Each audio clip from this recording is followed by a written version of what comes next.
Vă salut! Videoul ăsta din garaj.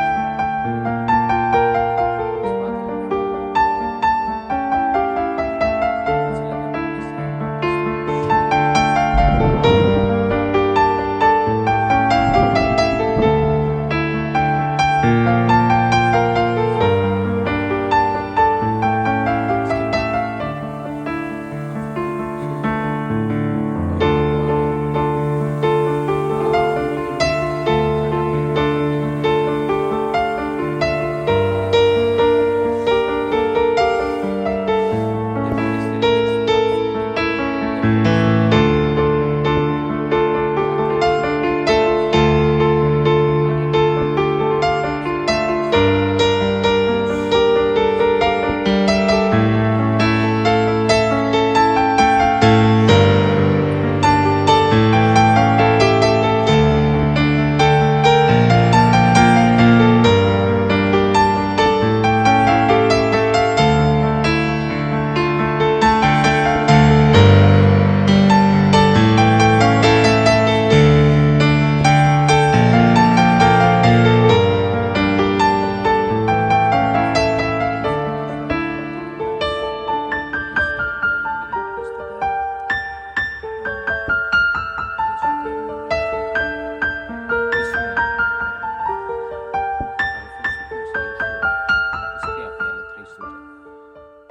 Și după un an de folosință, sincer,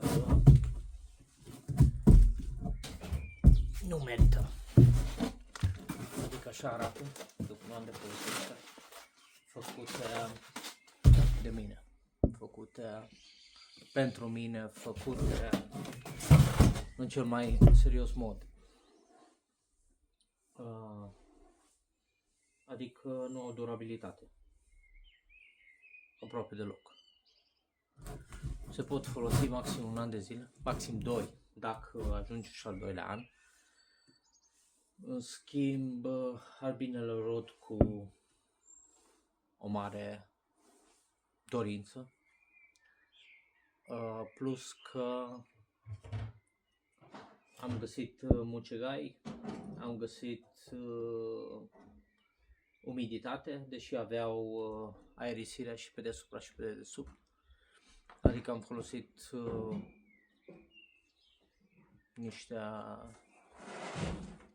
niște găuri făcute ca să poată avea aerisire și deasupra am făcut o aerisire tip clopot și totuși am găsit foarte mare umiditate și clar nu voi mai folosi, nu voi mai face, pentru că nu se merită timpul, nu se merită banii, nu văd investiția, În schimb, lăzile de poliuretan, într-adevăr, albinele iernează mai bine decât în mod normal, adică pe lăzi de lemn, dar în schimb mortalitatea în primăvară e ceva mai mare. Adică am găsit familii de aceeași putere, cu aceeași, aproximativ cu aceleași rezerve de hrană.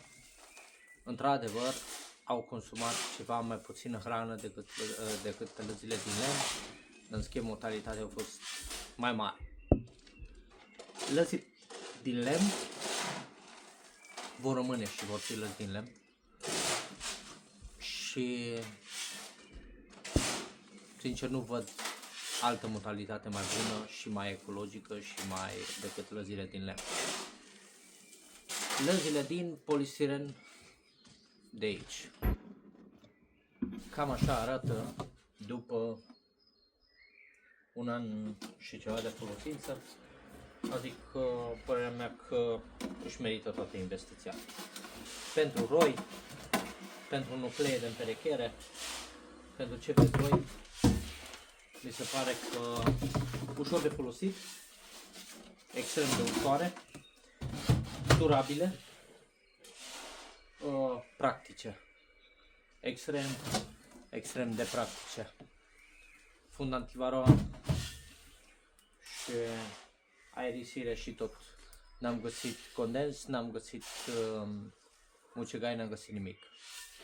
Într-adevăr am avut 3 sau 4 pierderi, dar asta nu din cauza lezilor, ci din cauza măcilor îmbătrânite.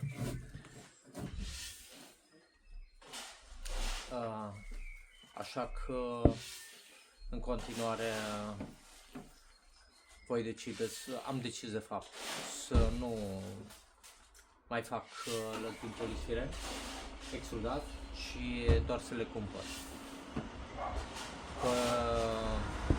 Părerea mea că cel mai mic preț este cel din Italia, raport calitate-preț pentru ele, iar lăzile din lemn au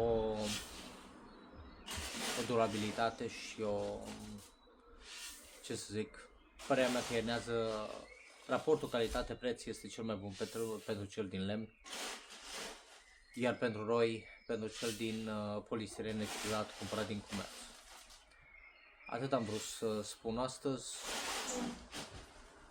să aveți o primăvară ca mea, dacă nu mai bună, pentru că orice stupan și-ar dori să fi trecut iarna așa cum am trecut eu cu albinele. Din 86 de familii am rămas cu 82. 2 roi au murit, 2 roi i-am găsit fără regină. Așa că i-am unificat și am mai găsit, de fapt, fără regină. Am găsit regina, dar a fost o regină trântorită. Au avut regina, am omorât-o, mi s-a părut cea mai bună soluție și am unificat cu ceilalți. Numai bine, revenim când vine un pic vremea mai frumoasă de săptămâna viitoare, adică vor fi 17-18 grade și atunci putem face, ce puțin eu, pot face o evaluare completă a ce am în stupină. Numai bine!